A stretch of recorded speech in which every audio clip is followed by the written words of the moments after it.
त्रैलोक्यत्राणसहिते नारायण नमोस्तुते स्वाहा ओम किरीटि महामन्त्रे सहस्रनोत्तरे तत्र प्राणहरे चेते नारायण नमोस्तुते स्वाहा ओम शिवदवती स्वरूपेण हरदैत्य महाबले घोररूपे महारावे नारायण नमोस्तुते स्वाहा ओम नक्षत्राकरावतने शिरोमाला भूषणे चामुण्डे मुक्तमदने नारायण नमोस्तुते स्वाहा ओम लक्ष्मीरथे महाविद्ये श्रद्धे पुष्टिस्तुते ध्रुवे महारात्रि महामाये नारायण नमोस्तुते स्वाहा ओम मेधे सरस्वतीवरे प्रतिभापमितामसि नियते प्रसीदेशे नारायण नमोस्तुते स्वाहा ओम सर्वस्वरूपे सर्वेशे सर्वशक्तिसमन्विते देवे त्राहि देवी दुर्गे देवी नमोस्तुते स्वाहा ओम एतद्देवदमृतं प्रोचनत्रयभूषितं पातुनः सर्वभूतेभ्यः कार्त्याय नमोस्तुते स्वाहा ओम कालाकलात्मकविशेषाद्वसूदनं त्रिशूलं पातुमोभिते भद्रकाळि नमोस्तुते स्वाहा ओम हिरण्यदेवी तेजांसनेन हृदया जगत्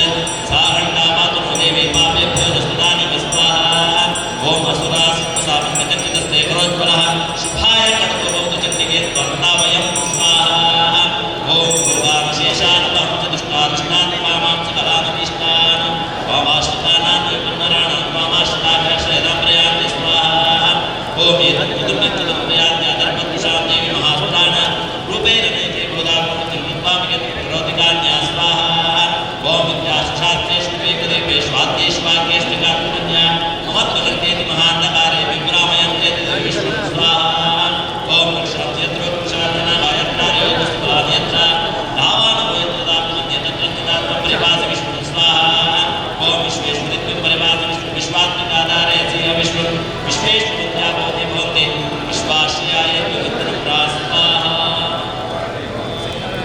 ओम देवी प्रसीद परिपालय नवनिवेदे नित्यं यथातथातु सत्यः पापानि सर्वजगतां परिशोधयामि पातकालजोचं उपसर्गाः स्वाहा ओम प्रणदानां प्रसन्नत्वं देवी विश्वाध्यारिणी त्रैलोक्यवासिनामीठे लोकानां वरदा भव स्वाहा ओम देव्यवाच स्वाहा ओम सर्वमङ्गलमाङ्गल्ये शिवे सर्वार्थसाधिके शरण्ये त्र्यम्बके गौरि नारायण नमोस्तुते ओम वरदा ब्रह्मपुनश्चेता तमृणद्य प्रयच्चाङ्गदां प्रकारं स्वाहा ओम देवावोच स्वाहा ओम सर्वमङ्गलमाङ्गल्ये शिवे सर्वार्थसाधिके शरण्ये त्र्यम्बके गौरि नारायण नमोस्तुते ओम सर्वाबाधाप्रशं त्रैलोक्यसागरेश्वरी एवमेव त्वया कारणस्मद्भैरविनाशनं स्वाहा ओम देव्यवाच स्वाहा ओम सर्वमङ्गलमाङ्गल्ये शिवे सर्वार्थसाधिके शरण्ये त्र्यम्बके गौरि नारायण नमोस्तुते ओम वैवस्वते त्रये प्राप्ते अष्टाविंशतिमेवे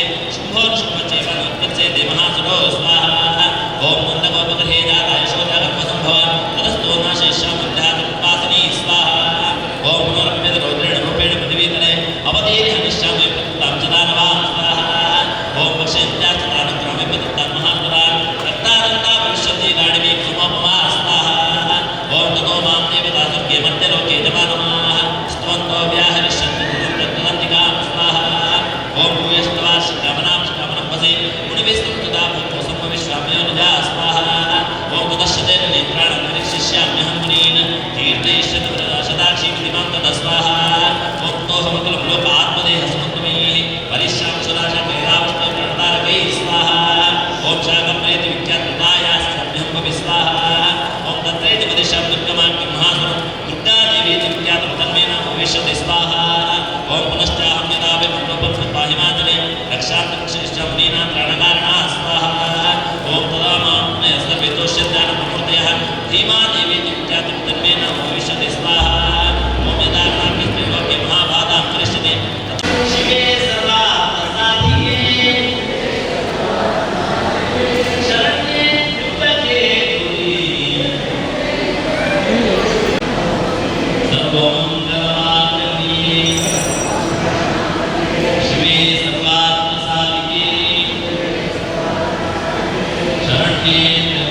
शीतलि शिरोमणि पुङ्गवि पञ्जिनिहासरते जय जय क्षेमकिशासुरमर्दिनि रम्यकपर्दिनि शैलसुते जय जय क्षेमकिशासुरमर्दिनि रम्यकपर्दिनि शैलसुते रम्यकपर्दिनि शैलसुते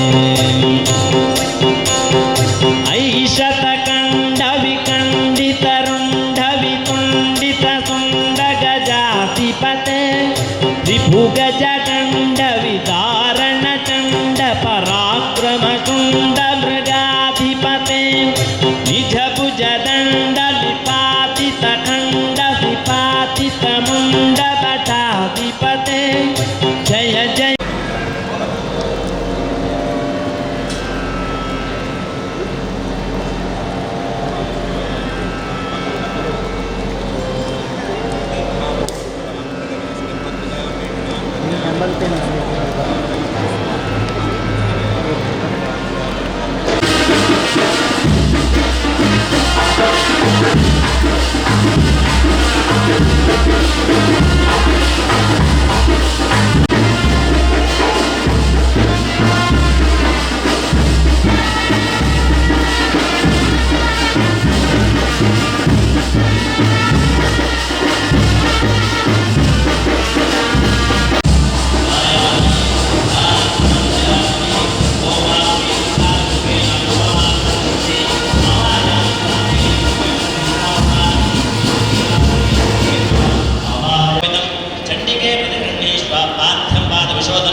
समर्पयामि ओम तत्पोलजातिसम्पन्नं लवण्येन्दुविरन्वितं गृहाणाचमनं देवी ममाभीष्टप्रदाभवा श्रीचण्डिकापरमेश्वरी नमः आचमनं समर्पयामि पूर्वाङ्कुरसमायुक्तं गन्धादिसुमनोहरं मधुवर्कं मया दत्तं नारायणि नमोऽस्तुते श्रीचण्डिकापरमेश्वरी नमः मधुवर्कं समर्पयामि शशाङ्कजातितत्पोला लवण्ये सुमनोहरं मीशदेवी श्रीलोकेशी पुनराचमनं चण्डिकापरमेश्वरी नमः पुनराचमनं समर्पयामि स्नानं पञ्चामृतं देवी भद्रकालदिनमये जानवेदि विश्वेश्वरनमोऽस्तुते श्रीचण्डिकापरमेश्वरी नमः क्षीरस्नानं समर्पयामि उत्तरिक्तामोकाशविष्णुवनश्वस्तराजिनः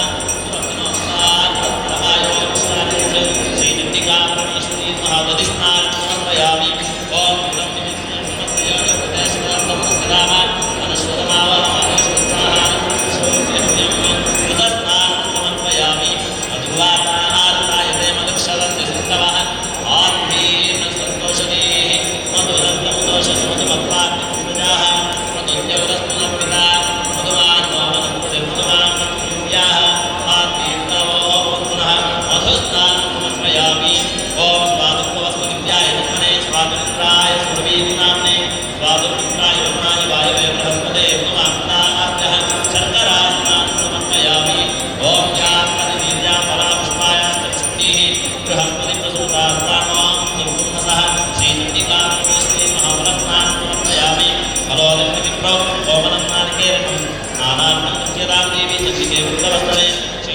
परमेश्वरी महापुराण समर्पयामि ओम शुद्धोदकमाय नमस्ते श्रीचण्डिका परमेश्वरी महावस्त्रं समर्पयामि गोदावरी नमस्तुते सर्वाभीष्टप्रदायिनी सर्वलक्षणसम्भूते दिव्ये देवी नमोस्तुते श्रीचण्डिका परमेश्वरी महाकञ्चुकं समर्पयामि माङ्गल्यमणिसंयुक्तं मुक्ताभरणसमन्वितं दत्तं मङ्गलसूत्रं ते गृहाण परमेश्वरी श्रीचण्डिका परमेश्वरी महामङ्गलसूत्रं समर्पयामि केचन निर्मितं देवी कङ्कणसुरेश्वरी हस्तालङ्करणार्थाय कङ्कणप्रतिष्ठितां श्रीचण्डिका परमेश्वरी महाकङ्कणं समर्पयामि नानारत्नविचित्राढ्यान् वलयान् च मनोहरान् अलङ्कारग्रहाणां ममाभीष्टश्री नमः तालपत्रं समर्पयामि गन्धं चन्दनसंयुक्तं कुङ्कुमादिमिश्रितं ऋण्विश्वदेवी लोकेशे जगन्मातर्नमोऽस्तुते श्रीचण्डिका परमेश्वरी नमः गन्धं समर्पयामि हरिद्राजसुवर्णा सर्वसौभाग्यदायिनी सर्वालङ्कारमुख्याहि वरदे प्रतिकृता श्रीचण्डिका परमेश्वरी महाहरिद्राचूर्णं समर्पयामि खज्जं नेत्रयो सुखदं चैव गृहाण जगदीश्वरी श्रीचण्डिका परमेश्वरी महाखज्जलं समर्पयामि कदिर ओं खादिरं कङ्कणं देवी सीमन्तकरणाय च गृहाण चण्डिके देवी सर्वसौभाग्यदा भव श्रीचण्डिका परमेश्वरी महाकङ्कदं समर्पयामि उदिता श्रीचण्डिका परमेश्वरी महानानाकङ्कदं समर्पयामि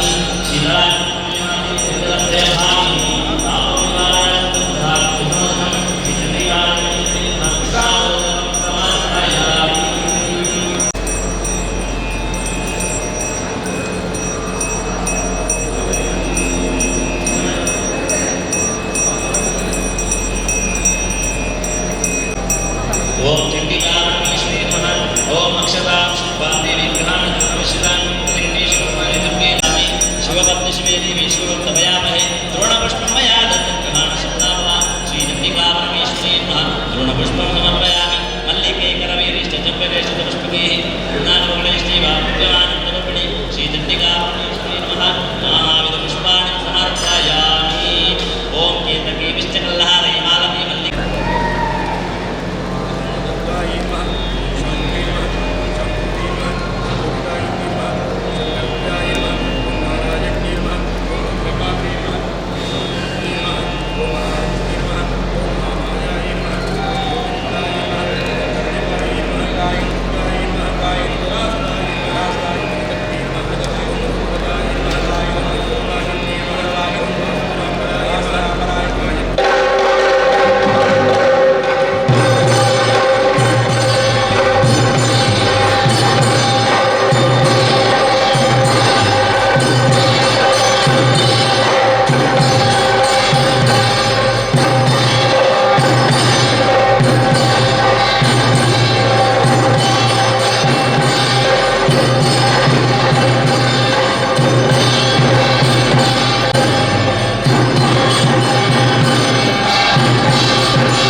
ಓಂಕಾರಗಳೆಂಬಂತಹ 3 ಅಕ್ಷರಗಳ ಸಂಯೋಜನೆಯಿಂದಲಾಗಿ ಓಂಕಾರ ಸ್ವರೂಪಿಣಿಯಾಗಿರತಕ್ಕಂತಹ ದೇವಾದಿದೇವತೆಗಳಿಗೆ ಬಂದಿರತಕ್ಕಂತಹ ಕಷ್ಟಗಳನ್ನೆಲ್ಲವನ್ನೂ ಕೂಡ ಪರಿಹರಿಸಿ ದೇವಾದಿದೇವತೆಗಳಿಗೆ ಮಂಗಲತ್ವವನ್ನು ಅನುಗ್ರಹ ಮಾಡಿದ್ದರಿಂದಾಗಿ ಸರ್ವಮಂಗಲ ಮಾಂಗಲ್ಯೆ ಎಂಬಂತಹ ಬಿರುದಾಂಕಿತೆಯಾಗಿರತಕ್ಕಂತಹ ಆ ದೇವಿಯನ್ನು ವಿಶೇಷವಾಗಿ ನವಾರ್ಣ ಯಂತ್ರಮಧ್ಯದಲ್ಲಿ ಕಲಶಮಧ್ಯಗಳಲ್ಲಿ ಅದೇ ರೀತಿಯಲ್ಲಿ ಯಜ್ಞಮಧ್ಯಗಳಲ್ಲಿ ಪ್ರಸನ್ನೀಕರಿಸಿಕೊಂಡು ಗುಡಾನ್ನ ಪ್ರೀತ ಮಾನಸಳಾಗಿರತಕ್ಕಂತಹ ತಾಯಿಯ ಅನುಗ್ರಹ ಪ್ರಾಪ್ತಿಗೆ ಬೇಕಾಗಿ ವಿಶೇಷವಾಗಿ ಪಾಯಸಾಹುತಿಗಳನ್ನು ಅಗ್ನಿಮುಖಾಂತರವಾಗಿ ಸಮರ್ಪಣೆ ಮಾಡಿಕೊಂಡು ಮಹಾಮಂಗಳಾರ್ತಿಕ್ಯಗಳನ್ನು ಫಲಸಮರ್ಪಣೆಗಳನ್ನು ಪೂರ್ಣಾಹುತಿ ಹವನಗಳನ್ನು ಮಾಡಿಕೊಂಡಿರತಕ್ಕಂತಹ ಈ ಸಂದರ್ಭವನ್ನು ಭಗವತಿಯ ಪ್ರಸನ್ನ ಕಾಲ ಎಂಬುದಾಗಿ ಕರೆದಿದ್ದಾರೆ.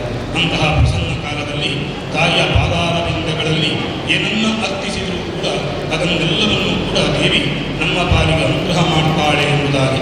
ಆದ್ದರಿಂದಲೇ ಮಂತ್ರಾತ್ಮಿಕೆಯಾಗಿರತಕ್ಕಂತಹ ಯಂತ್ರಾತ್ಮಿಕೆಯಾಗಿರತಕ್ಕಂತಹ ತಂತ್ರಾತ್ಮಿಕೆಯಾಗಿರತಕ್ಕಂತಹ ಆ ದೇವಿಯ ಸಂಪೂರ್ಣವಾದಂತಹ ಅನುಗ್ರಹ ಈ ಸಂಸ್ಥೆಗೆ ಪ್ರಾಪ್ತಿಯಾಗಬೇಕು ಎನ್ನುವಂತಹ ಉದ್ದೇಶದಿಂದಲೇ ಆದ್ದರಿಂದಲೇ ನಾವುಟ್ಟಂತಹ ಆ ಹೆಸರು ಅನ್ವರ್ಥವಾಗಬೇಕು. ಸಿರಿ ಶ್ರೀಯ ಪರಿಪೂರ್ಣವಾದಂತಹ ಅನುಗ್ರಹ ಇಲ್ಲಿ ಪ್ರಾಪ್ತಿಯಾಗಬೇಕು ಎನ್ನುವಂತಹ ಉದ್ದೇಶದಿಂದಲಾಗಿ ಶ್ರೀ ಸ್ವರೂಪಿಣಿಯಾಗಿ ಆ ಚಂಡಿಕಾ ಪರಮೇಶ್ವರಿಯ ಪೂರ್ಣಾನುಗ್ರಹ ಪ್ರಾಪ್ತಿಗೆ ಬೇಕಾದಂತಹ ದ್ರವ್ಯತ್ಯಾಗಗಳನ್ನು ತಾಯಿಯ ಅನುಗ್ರಹ ಪ್ರಾಪ್ತಿಗೆ ಬೇಕಾಗಿ ಅರ್ಪಿಸಿಕೊಂಡಿದ್ದೇವೆ. ಮಾಡಿದಂತಹ ಯಜ್ಞಾನುಷ್ಠಾನದಿಂದ ಮಹಾದೇವಿ ಸಂತುಷ್ಟಳಾಗಿ ಯಾವ ರೀತಿಯಲ್ಲಿ ಆ ದೇವಾದಿದೇವತೆಗಳನ್ನೆಲ್ಲವನ್ನೂ ಕೂಡ ಅವಳು ಸಾಕಿ ಸಲಹಿದ್ದಾಳೆ, ಅವರ ಪಾಲಿಗೆ ಬಂದಿರತಕ್ಕಂತಹ ಕಷ್ಟವನ್ನೆಲ್ಲವನ್ನೂ ಕೂಡ ಯಾವ ರೀತಿಯಲ್ಲಿ ತೊಡೆದು ಹಾಕಿದ್ದಾಳೆಯೋ ಅದೇ ರೀತಿಯಲ್ಲಿ ಆ ತಾಯಿಯ ಸಂಪೂರ್ಣವಾದಂತಹ ಅನುಗ್ರಹ ಯಜಮಾನ ವರ್ಗಕ್ಕೆ, ಸಮಸ್ತ ಸಮಿತಿಯವರಿಗೆ, ಸಿಬ್ಬಂದಿ ವರ್ಗದವರಿಗೆ, ಕಾರ್ಮಿಕ ವರ್ಗದವರಿಗೆ, ಗ್ರಾಮ ರಾಷ್ಟ್ರದವರಿಗೆ ಪ್ರಾಪ್ತಿಯಾಗುವುದರ ಮೂಲಕ ನಮ್ಮ ಪಾಲಿಗೆ ಬರತಕ್ಕಂತಹ ಅನರ್ಥ ಸಂದೋಹಗಳನ್ನೆಲ್ಲವನ್ನೂ ಕೂಡ ಮಹಾದೇವಿ ಪರಿಹರಿಸಿ ಸಮಸ್ತರಿಗೂ ಸುಖವನ್ನು, ಸಂತೋಷವನ್ನು, ಸಮೃದ್ಧಿಯನ್ನು, ಶ್ರೇಯಸ್ಸನ್ನು ಅದೇ ರೀತಿಯಲ್ಲಿ ವಿಶೇಷವಾಗಿ ಈ ವಾಣಿಜ್ಯ ಸಂಸ್ಥೆಯಲ್ಲಿ ಜನಾಕರ್ಷಣೆಯನ್ನು, ಧನಾಕರ್ಷಣೆಯನ್ನು, ಸರ್ವತ್ರ ಅಭ್ಯುದಯವನ್ನು ತ್ರಿಗುಣಾತ್ಮಿಕೆಯಾದಂತಹ ಚಂಡಿಕಾ ಪರಮೇಶ್ವರಿ ಅನುಗ್ರಹ ಮಾಡಬೇಕು ಎಂಬುದಾಗಿ ತಾಯಿಯ ಪಾದಪದ್ಮಗಳಲ್ಲಿ ಭಕ್ತಿಯಿಂದ ಪ್ರಾರ್ಥನೆ ಮಾಡಿದರು. ಓಂ ನಮೋ ದೇವ್ಯೇ ಮಹಾದೇವ್ಯೇ ಶಿವಾಯ ಸತತಂ ನಮಃ ಪ್ರಕೃತೆ ಭದ್ರಾಯೇ ನಿಯತಾ ಪ್ರಣತಾತ್ಮತಾಂ ಶರಣಾಗತ ದೇನಾರ್ಥ ಪರಿತ್ರಾಣಪರಾಯಣೆ ಸರ್ವಸ್ಯಾರ್ಥ ದೇವಿ ನಾರಾಯಣೇ ನಮೋಸ್ತುತೆ. ಚಂಡಿಕಾ ಪರಮೇಶ್ವರಿ ಅಮ್ಮನವರ ಪಾದಾನಂದಕ್ಕೆ ಗೋವಿಂದಾಯ ಗೋವಿಂದ.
ಸ್ತ್ರೀ ಸಂಸ್ಥೆಯ ಮೂಲ ಉದ್ದೇಶ ಇರುವಂತಕ್ಕಂಥದ್ದು ಮಹಿಳೆಯರಿಗೆ ಉದ್ಯೋಗ ಮಾಡಿಕೊಡೋದು. ಹಾಗಾಗಿ ಇವತ್ತು ಇಲ್ಲಿ ಸಾವಿರಾರು ಮಂದಿ ಮಹಿಳೆಯರು ತಮ್ಮ ಜೀವನಕ್ಕೆ ಬೇಕಾದಂತೆಲ್ಲ ಅನುಕೂಲತೆಗಳನ್ನು ಇಲ್ಲಿಂದ ಪಡೀತಿದ್ದಾರೆ. ಉದಾಹರಣೆಗೆ ಗಾರ್ಮೆಂಟ್ಸ್, ಬಟ್ಟೆ ಹೊಲಿಯುವಂಥದ್ದು. ಬಟ್ಟೆಗೆ ಒಂದು ಮೊದಲು ಒಂದು ಊರಲ್ಲಿ ದರ್ಜಿ ಅಂತಿದ್ದ, ಟೈಲರ್ ಅಂತ ಇದ್ದರು. ಈಗ ಎಲ್ಲರೂ ಒಬ್ಬರು ಕಾಣೋದಿಲ್ಲ, ರೆಡಿಮೇಡ್ ಜಾಸ್ತಿ ಆಗಿದೆ. ಈಗ ನಾವು ಕೂಡ ಇಲ್ಲಿ ಮಾಡುವಂಥದ್ದು ರೆಡಿಮೇಡ್ ಗಾರ್ಮೆಂಟ್ಸ್ ಮಾಡಿ ಜನರಿಗೆ ಮುಟ್ಟಿಸ್ತಾ ಇದ್ದೇವೆ. ಒಳ್ಳೆ ರೀತಿಯಲ್ಲಿ ಅವೆಲ್ಲ ಅವರ ಕೈಗೆ ಬರುತ್ತದೆ. ಮತ್ತು ಯೂನಿಫಾರ್ಮ್ಗಳನ್ನು, ಶಾಲೆಗಳಿಗೆ ಯೂನಿಫಾರ್ಮ್ಗಳನ್ನು ಕೂಡ ಕೊಡ್ತಾ ಇದ್ದೇವೆ. ಶಾಲೆಗಳಿಗೆ ಯೂನಿಫಾರ್ಮ್ ಬೆಳಗಾಂವರೆಗೆ ಎಲ್ಲ ಕಡೆ ಆರ್ಡರ್ ಇದೆ. ಆರ್ಡರ್ ತಗೊಂಡು ಅವರಿಗೆ ಆರ್ಡರ್ ಮೂಲಕ ನಾವು ಕೊಡ್ತಾ ಇದ್ದೇವೆ. ಹಾಗಾಗಿ ಇದರಲ್ಲಿ ಅಗರಬತ್ತಿ, ಆಮೇಲೆ ಫಿನಾಯಿಲು ಮತ್ತು ಕೆಮಿಕಲ್ಸ್ ಇದೆಲ್ಲ ಮಾಡಲಿಕ್ಕೆ ಬೇರೆ ಬೇರೆ ಕಟ್ಟಡ ಮಾಡಿದ್ದಾರೆ. ಒಂದಕ್ಕೊಂದು ಸಂಬಂಧ ಇರಬಾರ್ದು ಮತ್ತು ಅದರದ್ದು ದೋಷಗಳು ಬರಬಾರ್ದು ಅಂತೇಳಿ ಬೇರೆ ಬೇರೆ ಕಟ್ಟಡ ಮಾಡಿದ್ದಾರೆ. ಇದು ಗಾರ್ಮೆಂಟ್ಸಿಗೆ ಮಾತ್ರ. ಪಕ್ಕದಲ್ಲಿರುವಂಥ ಕಟ್ಟಡದಲ್ಲಿ ಇದು ಮಾಡಿದೆ, ಕೆಮಿಕಲ್ಸ್ ಮಾಡಿದೆ, ಅಗರಬತ್ತಿ ಮತ್ತು ಕೆಮಿಕಲ್ಸ್. ಈಗ ಎಲ್ಲ ವ್ಯವಸ್ಥೆಯನ್ನು ಮಾಡಿ ನಮ್ಮ ಈ ಶ್ರೀ ಗ್ರಾಮೋದ್ಯೋಗ ಸಂಸ್ಥೆ ಮೂಲಕ ಮಹಿಳೆಯರಿಗೆ ಉದ್ಯೋಗವನ್ನು ಕೊಡ್ತಾ ಇದೆ, ಗ್ರಾಹಕರಿಗೆ ಒಳ್ಳೆಯ ವಸ್ತುಗಳನ್ನು ಕೊಡ್ತಾ ಇದೆ.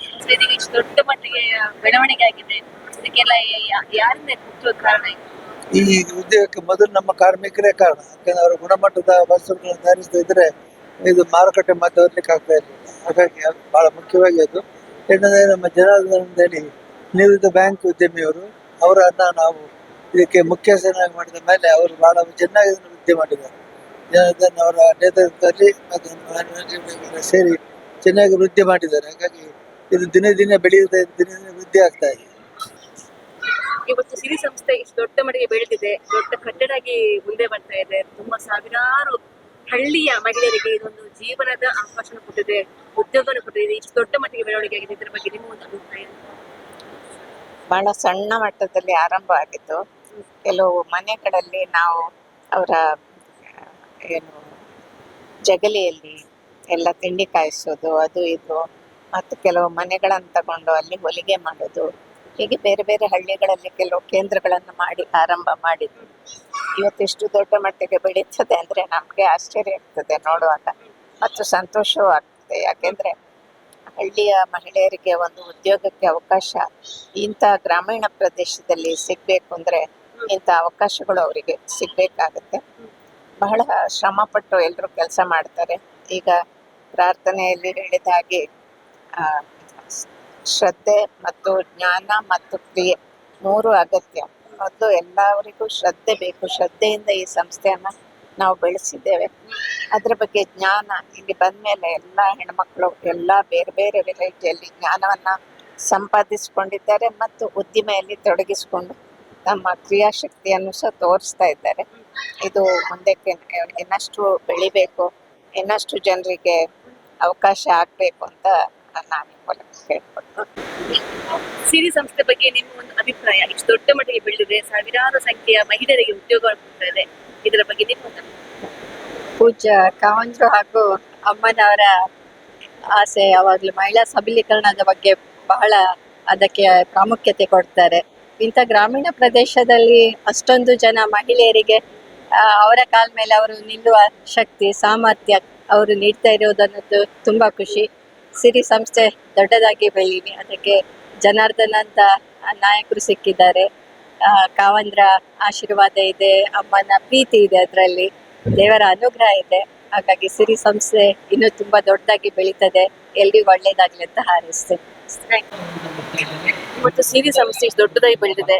ಸೊ ಧರ್ಮಾಧಿಕಾರಿಗಳು ಅಮ್ಮನವರು ಎಲ್ಲ ಒಂದು ಮುಂದಾಳತ್ವದಲ್ಲಿ ಈ ತರ ಆಗಿದೆ. ಸೊ ಇದನ್ನು ನೋಡಿದ್ರೆ ನಿಮ್ಗೆ ಎಷ್ಟು ಖುಷಿ ಅನಿಸುತ್ತೆ? ಬಹಳ ಖುಷಿ ಅನಿಸ್ತದೆ. ಯಾಕಂದ್ರೆ ಇದರ ಬೆಳವಣಿಗೆಯ ದಾರಿಯನ್ನು ನಾವು ಹಂತ ಹಂತವಾಗಿ ಬೆಳೆದದನ್ನು ನೋಡಿದ್ದೇವೆ. ಮೊದಲು ಎಲ್ಲ ಹಳ್ಳಿಗಳಲ್ಲಿ ಅಲ್ಲಲ್ಲಿ ಚಿಕ್ಕ ಗ್ರಾಮೋದ್ಯೋಗದ ರೂಪದಲ್ಲಿ ಸಿರಿ ಸಂಸ್ಥೆ ಪ್ರಾರಂಭ ಆಯಿತು. ಹೆಣ್ಮಕ್ಳು ಅವರವರ ಮನೆಯಲ್ಲಿ ಚಿಕ್ಕ ಚಿಕ್ಕ ಗುಂಪುಗಳನ್ನ ಮಾಡಿಕೊಂಡು ಅಲ್ಲೇ ಅವರ ಮನೆಯ ಉತ್ಪನ್ನಗಳನ್ನ ಮಾಡಿಕೊಂಡು ಅದಕ್ಕೆ ಒಂದು ಮಾರುಕಟ್ಟೆ ಒದಗಿಸುವಂತಹ ಕೆಲಸವನ್ನು ಸಿರಿ ಮಾಡ್ತಾ ಇತ್ತು. ಆದ್ರೆ ಕಾಲಕ್ರಮೇಣ ಬಂದಂತಹ ಅನೇಕ ಏನು ತೊಂದರೆಗಳಿತ್ತು ಅಥವಾ ಏನು ಸಮಸ್ಯೆಗಳಿತ್ತು ಅದಕ್ಕೆಲ್ಲ ಸ್ಪಂದಿಸಿ ಹಂತ ಹಂತವಾಗಿ ಈ ಸಂಸ್ಥೆ ಬೆಳೀತಾ ಹೋಯಿತು. ಇನ್ನು ಹೆಚ್ಚು ಹೆಣ್ಮಕ್ಳು, ಇನ್ನು ಹೆಚ್ಚು ಮಹಿಳೆಯರು ಇದರಲ್ಲಿ ಸೇರ್ಕೊಂಡ್ರು, ಇದರ ಅನುಭವ ಪಡ್ಕೊಂಡ್ರು.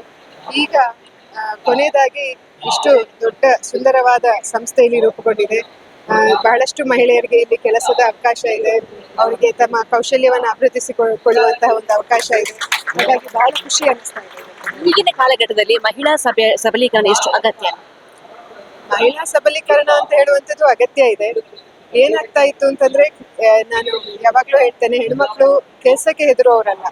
ಅವರು ಬೆಳಗಿಂದ ಸಂಜೆವರೆಗೂ ಅವರ ಮನೆಯ ಕೆಲಸದಲ್ಲಿ ನಿರಂತರವಾಗಿ ತೊಡಗಿರ್ತಾರೆ. ಅವರಿಗೆ ಸುಸ್ತು ಅಂತ ಹೇಳುವಂತ ಪದವೇ ಇಲ್ಲದ ಹಾಗೆ ದುಡಿತಾರೆ.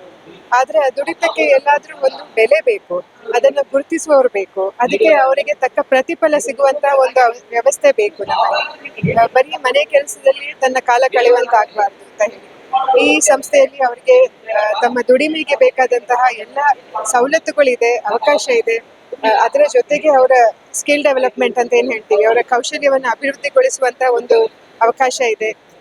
ಇಲ್ಲಿ ಕಲ್ತಂತಹ ಅವರ ಕಲಿಕೆ ಏನಿದೆ ಅದು ಅವ್ರ ಜೊತೆಗೆ ನಿರಂತರವಾಗಿರ್ತದೆ. ಎಲ್ಲಿ ಹೋದ್ರೂ ಕೂಡ ಅವರಿಗೆ ಒಂದು ಅವಕಾಶ ಇದೆ. ಅದರ ಜೊತೆಗೆ ಅದಕ್ಕೆ ತಕ್ಕಂತ ಪ್ರತಿಫಲ ಸಿಗ್ತದೆ. ಮತ್ತೆ ಮಹಿಳೆಯರಿಗೆ ಬೇಕಾದ ಅನೇಕ ವ್ಯವಸ್ಥೆಗಳನ್ನ ಮಾಡಿದ್ದಾರೆ. ಇಲ್ಲಿ ಹಾಸ್ಟೆಲ್ ಮಾಡಿದ್ದಾರೆ, ಮಕ್ಕಳ ಕ್ರೆಶ್ ಮಾಡಿದ್ದಾರೆ. ಹಾಗಾಗಿ ಮಹಿಳೆಯರ ವಿಶೇಷ ಅಗತ್ಯಗಳನ್ನ ದೃಷ್ಟಿಯಲ್ಲಿ ಇಟ್ಕೊಂಡು ಈ ಸಂಸ್ಥೆಯನ್ನು ಮಾಡಿದ್ದಾರೆ. ಹಾಗಾಗಿ ಒಳ್ಳೇದಾಗ್ಲಿ ಅಂತ. ಮೇಡಮ್, ನಾನು ಇವತ್ತು ಏನು 20ನೇ ತಾರೀಕು ಮಾರ್ಚ್ 2025 ಏನಿದೆ, ಇವತ್ತೊಂದು ಅವಿಸ್ಮರಣೀಯ ದಿನ ಅಂತ ಹೇಳೋದಕ್ಕೆ ನಾನು ಇಷ್ಟಪಡ್ತೇನೆ. ಕನಸು ಮನಸ್ಸಲ್ಲೂ ನಾವು ಯೋಚನೆ ಮಾಡ್ತಾ ಇರಲಿಲ್ಲ. ನಾನು 2019ರಲ್ಲಿ ಈ ಸಂಸ್ಥೆ MD ಆಗಿ ಚಾರ್ಜ್ ತಗೊಂಡಾಗ ಇದರ ಸ್ಥಿತಿ ಅಷ್ಟು ಉತ್ತೇಜನಕರವಾಗಿರಲಿಲ್ಲ. ನನಗೆ ಒಂದ್ಸಲ ಭಯ ಆಗೋದು, ಏನಪ್ಪ ಆಗಿದೆ, ಯಾವ ಸಂಸ್ಥೆಗೆ, ಹೇಗೆ ಅನ್ನೋದನ್ನ. ಆದರೆ 2 ವರ್ಷಗಳ ನಂತರದಲ್ಲಿ ಕರೋನಾ ಆದಮೇಲೆ ಬಹಳಷ್ಟು ಬದಲಾವಣೆಗಳನ್ನ ತಗೊಬಂದ್ವಿ. ನಮ್ಮ ಆಡಳಿತ ಮಂಡಳಿಯ ಸದಸ್ಯರುಗಳೆಲ್ಲ ಸಪೋರ್ಟ್ ಮಾಡಿದ್ರು, ಪೂಜ್ಯರು ಮತ್ತು ಅಮ್ಮನವರು ಸಪೋರ್ಟ್ ಮಾಡಿದ್ರು. ಅವರೆಲ್ಲ ಸಪೋರ್ಟ್ ಮಾಡಿ ಏನು ಮಾಡ್ತೀಯ ಮುಂದಕ್ಕೆ ಮಾಡಿ ಅಂತ ಹೇಳಿದಾಗ ಮೊದಲನೇ ಸಲ ಒಂದು ಸಣ್ಣ ಪ್ರಮಾಣದ ಲಾಭವನ್ನು ಕೊಟ್ವಿ. ಅದರಿಂದ ಉತ್ತೇಜಿತರಾದಂಥ ಅಮ್ಮ ಅವ್ರು ಹೇಳಿದ್ರು, ಇದನ್ನ ಇನ್ನೂ ಚೆನ್ನಾಗಿ ಮಾಡಿ, ಇನ್ನೂ ಸಾವಿರಾರು ಜನಕ್ಕೆ ಉದ್ಯೋಗ ಕೊಡೋದಕ್ಕೆ ಏನು ಮಾಡ್ಬೋದು ಅಂತ ಯೋಚನೆ ಮಾಡಿದಾಗ ಆವಾಗ ಹೇಳಿದೆ, ನಮ್ಮದು ಬೇರೆ ಬೇರೆ ಕಡೆ ಉತ್ಪಾದನಾ ಘಟಕಗಳಿದೆ.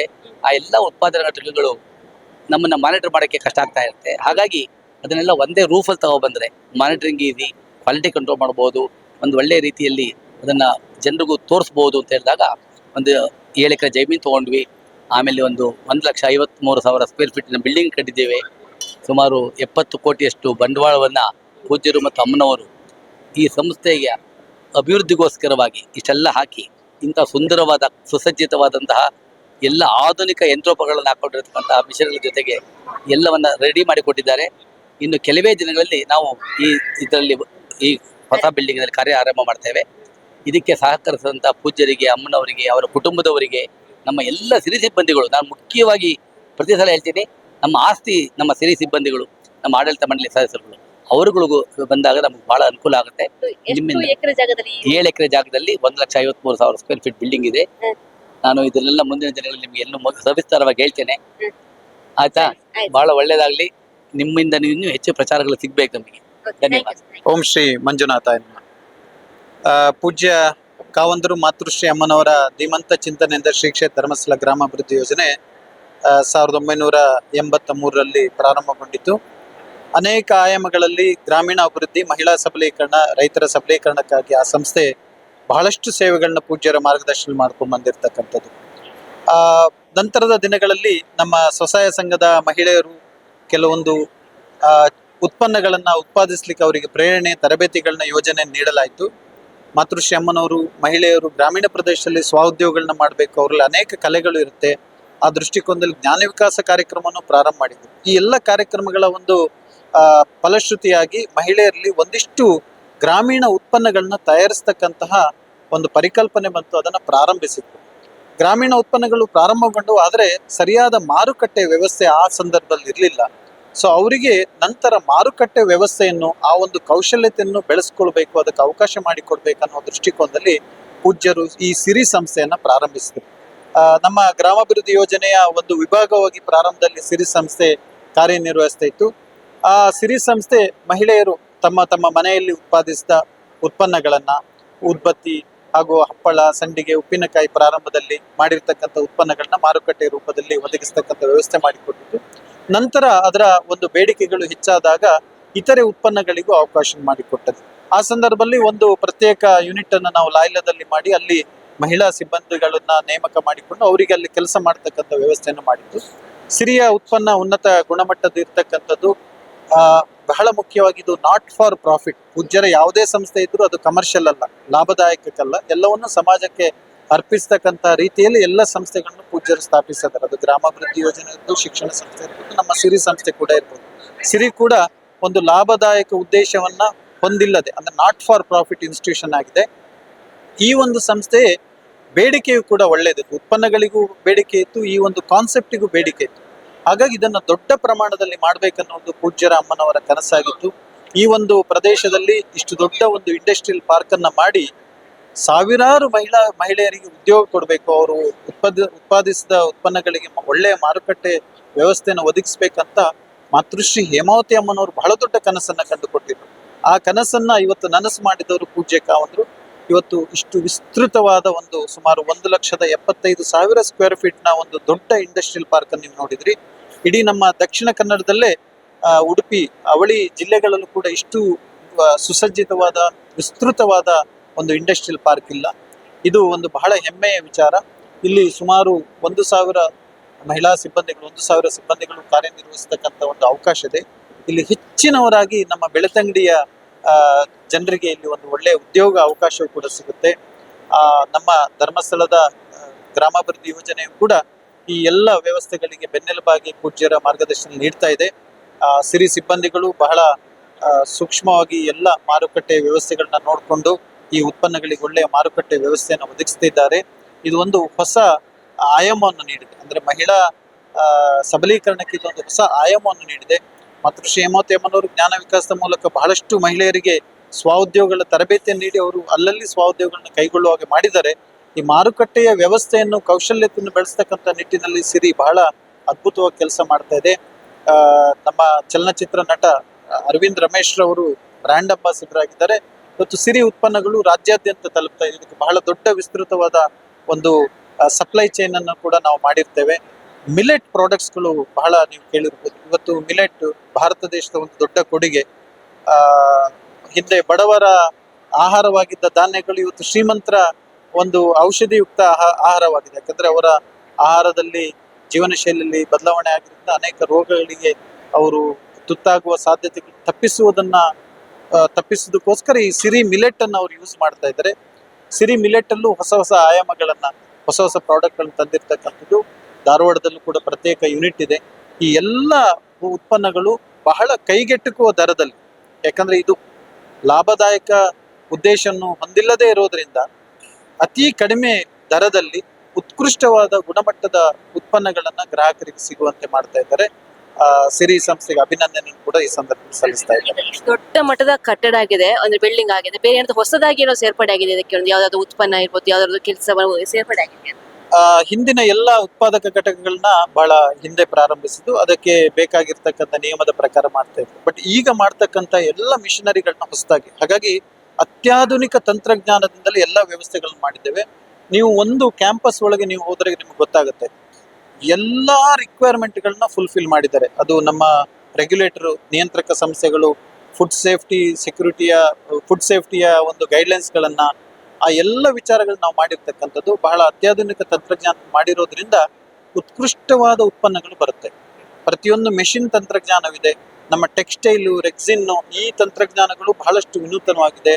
ಲೋಗೋ ಮೆಷಿನ್ಗಳು ಎಲ್ಲ ಕಂಪ್ಲೀಟ್ ಆಟೋಮೇಟೆಡ್ ಡಿಸೈನ್ ಆಗ್ತಕ್ಕಂಥ ಮೆಷಿನ್ಗಳು ಇದೆ. ಮತ್ತೆ ಈ ನಮ್ಮ ಫಾಸ್ಟ್ ಮೂವಿಂಗ್ ಪ್ರಾಡಕ್ಟ್ಸ್ಗಳನ್ನ, ಕೆಲವು ತಿಂಡಿ ತಿನಿಸುಗಳನ್ನ ಕೂಡ ಇಲ್ಲಿ ಮಾಡ್ತಕ್ಕಂಥ ವ್ಯವಸ್ಥೆಗಳು ಇದೆ.